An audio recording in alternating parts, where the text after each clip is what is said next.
제가 볼 때 지금 윤석열 정부의 가장 큰 하여튼 여러 가지 난점 중에 하나가 주요 공직자에 대한 인사 문제가 큰 것 같아요. 국민들의 감정하고 많이 달라지는 게.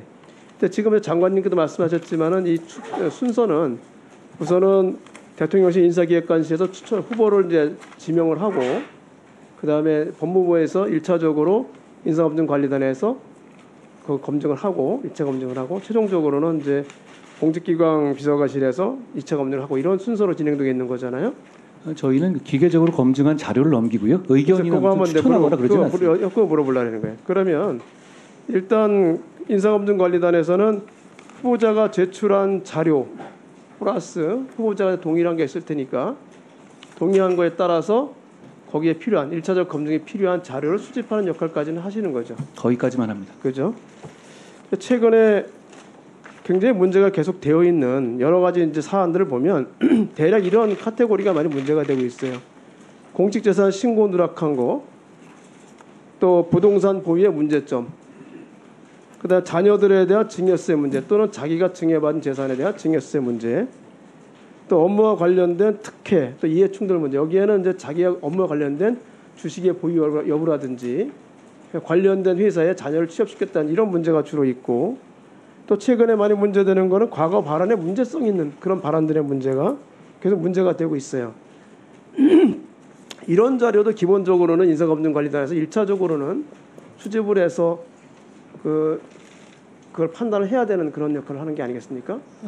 저희는 그 여부에 대해 가부 판단을 하지는 않고요. 자료들을 프로토콜에 따라서 자료를 수집하는 역할까지만 합니다. 기계적으로 그런 다음에 의견을 부기하지 않은 상태에서 공직기관 비서관실로 넘기는 역할까지만 합니다. 근데 지난번에 장관께서 말씀하실 때는 1차적으로 수집을 하고 난 다음에 법률적 판단까지 한다고 말씀하셨잖아요. 그 법률적 판단이라는 게 그 자료를 수집하는 법률적 판단을 말씀드리는 겁니다. 거기에 대해서 자료에 따른 가부가 위법력 판단하지 않는다. 그렇습니다. 그거는 전적으로 공직기관 비서관실에서 하는 것이다.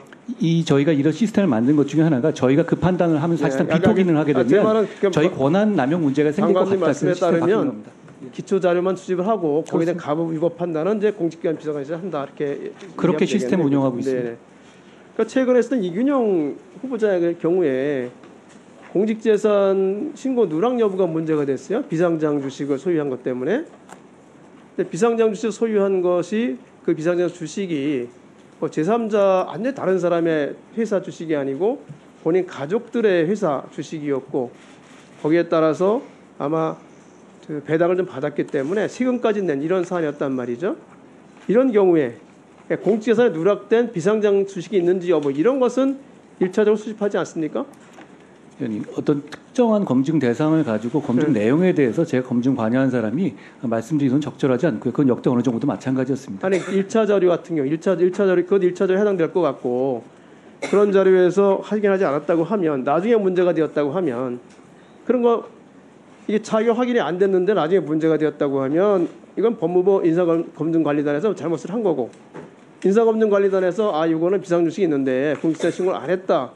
그렇게까지 확인을 하셨으면 여기에 대한 책임은 공직기관 비서관실에서 갖고 있는 거잖아요. 요건 이제 책임관계를 명확히 하기 위해서 드리는 말씀이에요. 저희는 또 하나 객관적인 자료 수집하는 업무를 통상적으로 하고 있다는 말씀. 그럼 하셨다는 말씀이 되니까 책임은 이제 공직기관 비서관실에 있는 걸로 저는 알고 있겠습니다. 또 최근에 이제 신원식 장관 같은 경우에 과거 발언 많이 문제가 되어 있잖아요. 이런 거는 지금 그 기관이 두 개로 나눠 있는데 인사정보 1담당관실, 사회분야 정보 수집관리 여기서 주로 수집을 한 자료가 될 것 같아요. 그죠?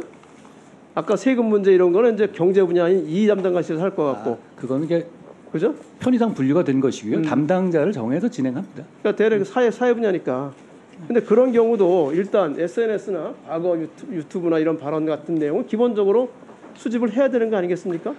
아까 말씀드린 것처럼 구체적인 대상자의 검증 내용에 대해서 제가 언급하는 건 적절하지 구체적인 대상 내용이 아니더라도 그러면 제가 아까 처음 말씀드렸잖아요. 요새는 주요 인사 그 검증 대상에 대한 내용이 제가 말씀드린 이런 공직재산 누락 여부, 증여세 탈루 여부, 증여받은 재산에 대해서 증여세를 냈는지 여부 이런 게 계속 문제가 되잖아요. 부동산 소유한 게 문제가 되지 않는지. 그러니까 기본적으로 법무부에서 이 정도 자료는 다 파악을 할 것 같아요. 제가 볼 때. 그러니까 마찬가지로 최근에 문제가 되는 것이 과거 발언이 문제가 되기 때문에 이 정도는 당연히 인사검증관리단에서 파악을 해야 되는 사항이다. 저는 그렇게 생각하거든요.